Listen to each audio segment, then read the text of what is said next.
last album of the year. We have Ants Year? from Up Last of album the of the year. year. Then Audioface is over. Then we're done. Then we're done, baby. Well, way to Black Country New Road this this album review. More on that later. Verb? Or is that gonna be a new verb? Way to Black Country New Road this, man.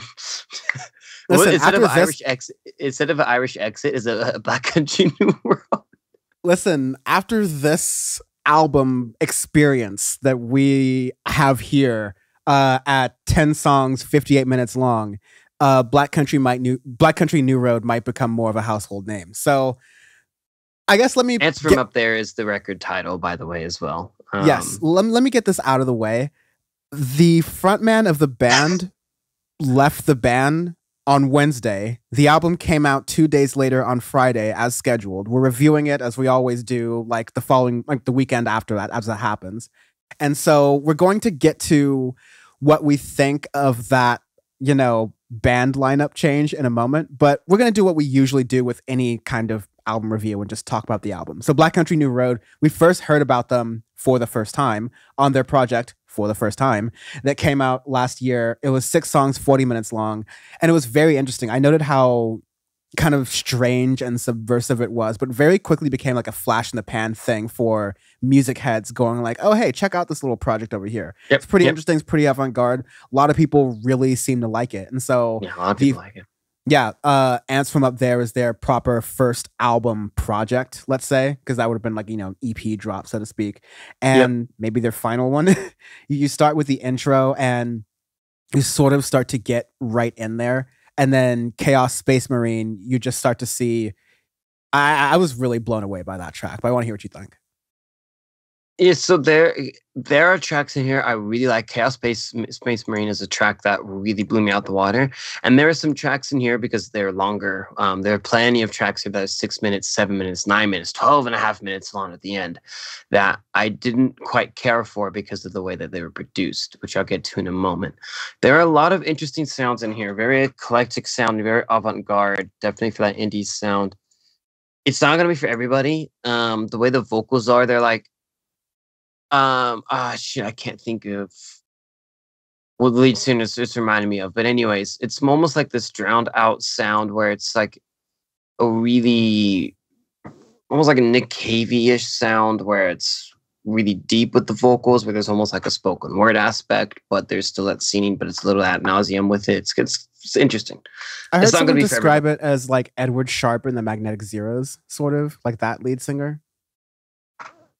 Yeah, actually on certain tracks, sure. On the longer ones, sure. I could sort of see that. That was what someone else said. Like, it was like, okay, maybe, but I mean, I could get the vibe of that with the band in general because they are a pretty big group. But the interesting part of a lot of these tracks is they have violins in the background, the strings in the background along with it. So you're almost like blending indie with country and blending indie pop with country and pop with country, which is very interesting. Not something that I would really expect to mix well, and sometimes it mixes very well, and sometimes, at least for me personally, I did not like it.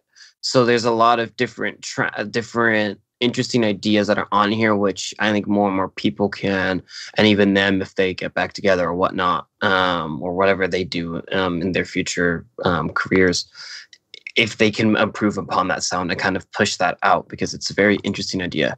Chaos Space Marine is a great like opening track for that, because it's like really fun, upbeat track where it kind of gets into it with a little bit of horns, violin, and guitars, and it's pretty contemporary and pretty easy to listen to and gets you like really sucked into the record.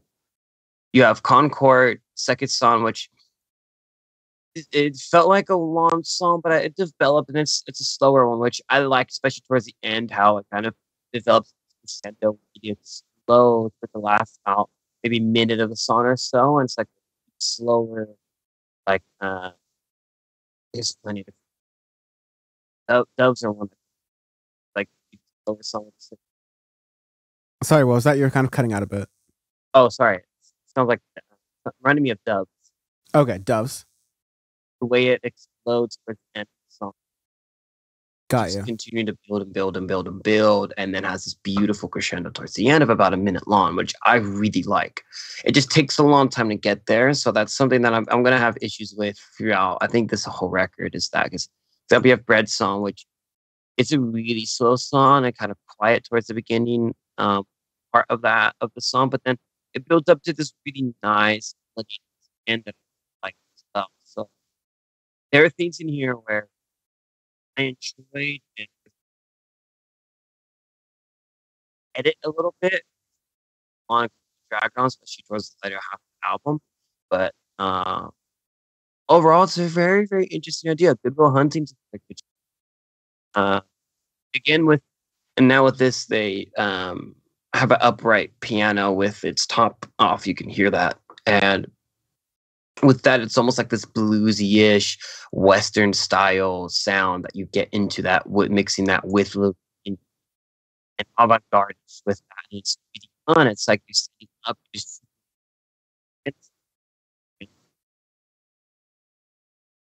it's something that I do enjoy too. So, what do you think towards the middle of it? Yeah, towards the middle of it, I think there was a lot of variety there. And so I think anyone can sort of listen to it and find certain aspects of it that you could really enjoy. I think, yeah, I sometimes hear like these parts that combine, I can't like quite bring the genre to mind right now, but it's the kind of folk music that then starts to incorporate a lot of like horns and wind almost. And you get a lot of that throughout it that really makes it feel kind of upbeat folk and bumbling. You can have some folk Americana that can have that sound, and you get that. It's almost like some Fleet Foxes tracks have that as well, but in a very, very different manner. Yeah, certainly. The last three songs we have the place where he inserted The Blade. screen. Yeah, in place where he inserted the blade, snow globes, and basketball shoes, especially snow globes, does this really fun percussion thing throughout the middle. You get kind of teases and flourishes of it throughout the beginning, but that you sort of get to see a lot of so long. Holy shit.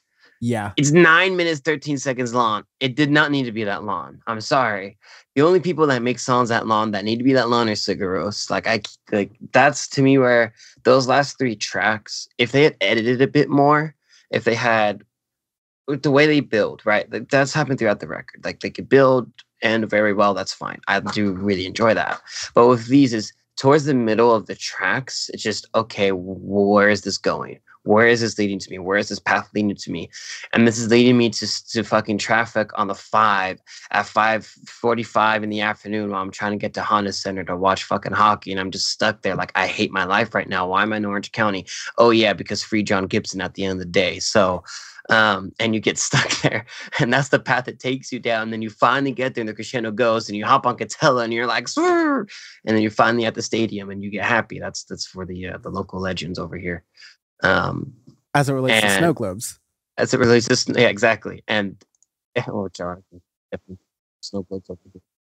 It's just that towards the middle of those tracks, or the place where inserting a blade, snow globes, and basketball shoes, all towards the middle of the song. I'm like, where is this taking me? Yeah, I think basketball, at least with basketball shoes, it's basically two songs in one, which is okay. And I like that second part where it's almost like an upbeat alternative rock, like post-punk style rock song, which I like a lot. So that one I not bad. It's just could have separated, done something different, but landed it better. It's just a really rocky landing. Yeah, but even otherwise good out. Even in defense of like the place where he inserted the blade, I think that you get sort of a multifaceted song with a number of pieces, almost trying to be For like sure. a Bohemian Rhapsody sort of deal, not quite anything like that, but like there's movements within a contemporary, folk rock kind of album. I definitely appreciate seeing that kind of thing. And yeah, this is kind of like their last effort, right? And so I think they're in the grand tradition of do something different on the Audioface podcast. I'll give them credit for doing that. I'll give them credit for executing generally okay, even though, like what happens in a lot of albums, a lot of times bands get lost in their own sauce and they, get too deep into their ideas without kind of coming up for air and going, okay, what is the point? Yeah. But like, what am I trying to accomplish with this song? What ideas do I want to convey? that's the kind of stuff that I see it's missing. Yeah, but it's I with how eclectic this record sounds and how unique it sounds, it's a very good first record. Like to have that many ideas into one record of somebody who's not very established yet, and to have like the balls to do that and to pull it off like that, I give them a lot of props for. I think it is a good record at the end of the day. There's some things I think that I would like differently. Like it's just personal preference.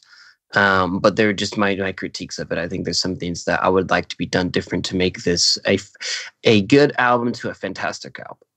And just those little things could really prove to better up their songwriting, better up their production, better up their the way that they place songs on the record as well. But you'll see if they're continue or not. I mean, it's so far. Let's put this like whole drama to bed and then do the ranking, because there's this whole go on. Okay, so basically, the lead singer Isaac Wood. He departed on Wednesday, saying that he basically was so nervous of being a lead singer, a frontman for a group, that he honestly couldn't sing, he couldn't play guitar, he couldn't do anything because of all the nerves of being a frontman, which I'll say, as someone who has to lead people every day and whatnot, I completely understand. And he basically was saying like he wasn't going to be able to do it, and which sucks. They had to cancel their tour and everything, and the group don't really know exactly where they're going to go with it, because I don't know if they're going to come back and just, be the Beatles and just make records but not tour them. But that's very, very difficult to do in this day and age, because you need to be established before you even contemplate doing that. But he had a very, very, very big influence on the band, which all the members, all of the other 6 members say. And yeah, it's going to be interesting to see where they go from there. But with somebody departing for that reason, I understand. It's like, it's the amount of stress you have to go through of, being the frontman. You were the one that everybody interviews. You're the one that everybody looks to. You're the voice, literally the voice of a group. And if you don't have the personality type, you don't have the mental capacity to do it, it's hard and you can shut down. And he said he was already feeling that as is, which maybe good thing he left now and might be able to work on stuff that he needs to do to be able to come back. If not, then I understand, because it's not easy. Not everybody can do that. Yeah, I want to read some of the statements from both him and the band, because I think that's really moving. So like, one thing that the former band frontman wrote was, "I have bad news, which is that I have been feeling sad and afraid too, and I have tried to make this not true, but is the kind of sad and afraid feeling that makes it hard to play guitar and sing at the same time. To be clear, this is completely in spite of 6 of the greatest people I know who were and are wonderful in a sparkling way. If you are reading this, maybe you would have seen some of that.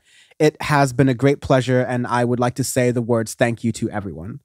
And so I think it's a very like interesting, but kind of like in a weird, almost like Tom York kind of way, poetic way of speaking, where it's just sort of like, or at least writing that out, where he's like, he has these feelings that are like in, contradiction or like in combination with each other, that makes it hard for him to, be a frontman and do all these things. And so he loves the people he's in a band with, but yeah, like you're saying, Sean, hopefully he's doing this to better like protect his health and sanity.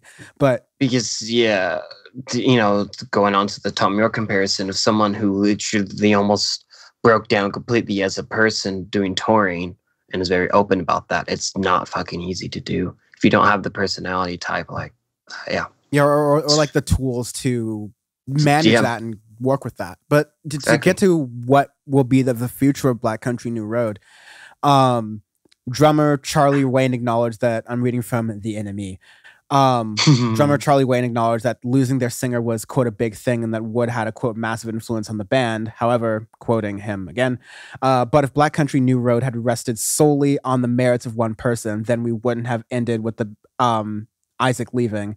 But because it doesn't, we haven't. In very tangible ways, the band sounds pretty similar. The songs are definitely different, and we're exploring different spaces we have never been to before. But we are the same musicians playing our instruments.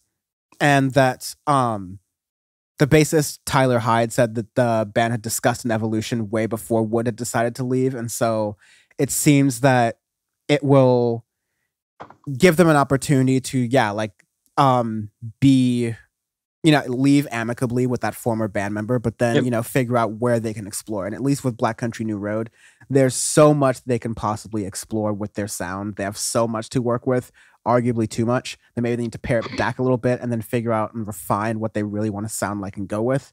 I think they'll have a plethora of opportunities to do that in the future should they continue being a band, which it's looking like they will. Definitely not in the same form that they have been as they were, but A, we wouldn't want them to be because that's not what we like for musicians, to stay stagnant. Nope. And B, Black Country New Road, with this guy or not, I wasn't worried about them being stagnant. Like I said, they do a little bit too much of something going on at one time. They need to pare it back, but for your first couple of projects, I want that. I'd rather have that and nitpick about the things I don't like than go, wow, there's nothing here and I don't know why anyone cares about this artist. Yep. I definitely can't say like Black Country New Road. They've made a name for themselves. There's a reason they should be cared about. And like whether you like them or not, whether they're your thing or not, they're definitely a major band to watch. Yes, very, very, very true. Arbitrary Scale this week. Joe Rogan, apologies because rating scales are null and void, and our reviews are review. This is him saying, "Oh, I'm sorry, I can't go to the comedy club this week because I'm moving to Texas because low taxes." This is Joe Rogan saying, "I'm sorry for continually being horrendously misogynistic on my podcast," and then proceeding to be horrendously misogynistic on his podcast nearly 3 hours later. For 3 hours. Of course. Listen, I'm sorry. I'm just a guy hosting a podcast. I'm just a humble thumb here, just like everyone else.